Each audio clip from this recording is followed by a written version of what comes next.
नवनिर्वाचित खासदार अमोल कोल्हे आपल्यासोबत आहेत. तर हा जो निवडणूक राहिली ते साधी निवडणूक म्हणता येणार नाही यावेळीची जी होती.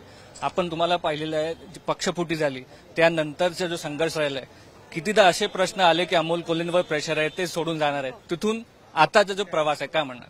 मला वाटतं ही आदरणीय पवारसाहेबांची जादू आहे. आदरणीय पवारसाहेबांचा हा करिश्मा आहे की या पुढल्या काळातही जेव्हा सगळं काही संपलंय असं वाटत असतं तेव्हा जिगरीनं कसं लढायचं असतं आणि विजय कसा खेचून आणायचा असतो याचं मूर्तिमंत उदाहरण या आदरणीय पवारसाहेबांनी आत्ताच्या या निवडणुकीमध्ये घालून दिलेलं आहे. आणि महाराष्ट्रातल्या जनतेचं मनापासून मी आभार मानतो की पवारसाहेबांच्या पाठीशी या संघर्षाच्या काळात ठामपणे ही जनता उभी राहिली. त्याबद्दल महाराष्ट्राच्या मायबाप जनतेचं मनापासून आभार आहे. आता जे निकाल आला त्यानंतर उपमुख्यमंत्रीपदी सोडायला तयार झाले पक्षाचं नेतृत्व सांभाळण्यासाठी. काय इम्पॅक्ट वाटतो तुम्हाला? मला असं वाटतं की महाराष्ट्रातल्या मायबाप जनतेचं हे मनापासून कौतुक आहे, मनापासून आभार आहे महाराष्ट्रातल्या स्वाभिमानी जनतेचं की दोन पक्ष मी फोडून दाखवले असं म्हणणारे देवेंद्रजी आता मला उपमुख्यमंत्री पदाच्या जबाबदारीतून मोकळं करा इथपर्यंतचा जो प्रवास आहे हा महाराष्ट्रातल्या स्वाभिमानी जनतेनं दाखवून दिलाय.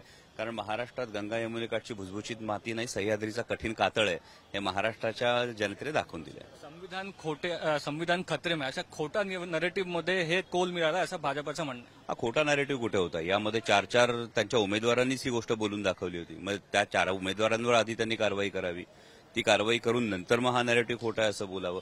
पण माननीय पंतप्रधानांनी ज्या पद्धतीने भाषणं केली या सगळ्या भाषणांचं भारतीय जनता पक्षात जे कोणी असं म्हणालं असेल ते याचं समर्थन करणार का? माननीय पंतप्रधानांच्या प्रत्येक विधानाचं भारतीय जनता पक्षाचं असं कोणी जर खोट्या नॅरेटिव्ह म्हणत असेल तर ते त्याचं समर्थन करणार का? अजित पवार राष्ट्रवादी म्हणतायत एमओएस स्टेट एक मंत्रिपद कॅबिनेटमध्ये त्यांना पाहिजे, एक खासदार त्यांचा निवडून आलाय. तो त्यांचा अंतर्गत प्रश्न आहे. मी त्याची भाषा डिझर्विंग आहेत का वाटतं? हा डिझर्विंग आहेत एक खासदार निवडून आणून कॅबिनेट करता ते डिझर्विंग आहेत की नाही याच्यावर कसा निर्णय देईल? अमोल कोल्हे होते जे आता एनसीपीचे ऑफिसमध्ये आलेले राष्ट्रवादी काँग्रेसच्या ऑफिस हे आपल्याला दिसून येत आहेत. इथेच आपण म्हणू शकतो खासदार जिंकून आल्यानंतर शरद पवार जे आहेत तेही आलेले आहेत पक्ष कार्यालयात. आणि त्यानंतर आपण म्हणू शकतो एक खासदार जे आहेत जे जिंकलेले आहेत ते भेटायला शरद पवार यांना येत आहेत. कॅमेरा पर्सन सिद्धेश सोबत मुस्तफा शेख, मुंबई तक.